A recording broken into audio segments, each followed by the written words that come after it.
மகாவிஷ்ணு எடுத்த தசாவதாரங்களில் மனித உருவில் தோன்றிய முதல் அவதாரம் இந்த வாமன அவதாரமாகும். இது திரேதா யுகத்தில் அதர்மத்தை அழித்து தர்மத்தை நிலைநாட்ட எடுக்கப்பட்டது. அசுரகுலத்தை சேர்ந்தவனும் பிரகலாதனின் பேரனுமான மகாபலி சக்கரவர்த்தி தனது அளவற்ற கொடைத்தரத்தாலும் தவ வலிமையாலும் இந்திரனின் ஸ்வர்கலோகம் உட்பட 14 லோகங்களையும் வென்று ஆட்சி செய்தான். அவனது ஆட்சி தர்மமானதாக இருந்தாலும் தேவர்களை அடக்கி ஆண்டதும் தன்னை மிஞ்சிய கொடையாளி எவருமில்லை என்ற அவனது அகந்தையும் உலக சமநிலையை பாதித்தது. இதனால் இந்திரன் தனது பதவியை இழந்தான்.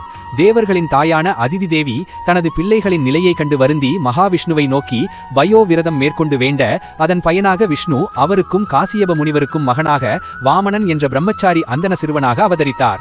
இதற்கிடையில் நர்மதை ஆற்றங்கரையில் மகாபலி அஸ்வமேத யாகம் செய்து கொண்டிருந்த போது குள்ளமான உருவமும் கையில் குடை மற்றும் கமண்டலமும் ஒளிவீசும் முகமும் கொண்ட வாமனன் அங்கு சென்றார்.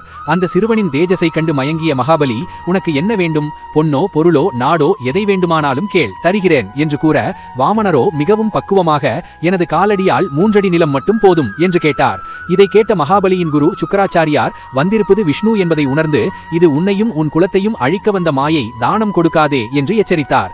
குருவின் பேச்சை மீறியாவது கொடுத்த வாக்கை காப்பாற்ற வேண்டும் என்ற உறுதியோடு மகாபலி தானம் கொடுக்க முன்வந்தான். சுக்கராச்சாரியார் வண்டு உருவம் எடுத்து கமண்டலத்தின் ஓட்டையை அடைக்க, வாமனர் ஒரு தர்பை புல்லால் குத்த குருவின் ஒரு கண் பாதிக்கப்பட்டது. இறுதியில் மகாபலி தாரை வார்த்து கொடுக்க சம்மதித்த அடுத்த நொடி அந்த சிறுவன் திரிவிக்ரமனாக விஸ்வரூபம் எடுத்து விண்ணுயர வளர்ந்து நின்றார். ஒரு அடியால் இந்த ஒட்டுமொத்த பூலோகத்தையும், 2வது அடியால் விண்ணுலகையும் அளந்த பகவான் 3வது அடியை எங்கே வைப்பது என்று கேட்க, மகாபலி தனது ஆணவம் நீங்கி, இறைவா, என்னிடம் உள்ள அனைத்தும் உன்னுடையதே, என் தலையையே உனது 3வது அடியாக கொள்க என்று பணிவுடன் சிரசாய்த்தான்.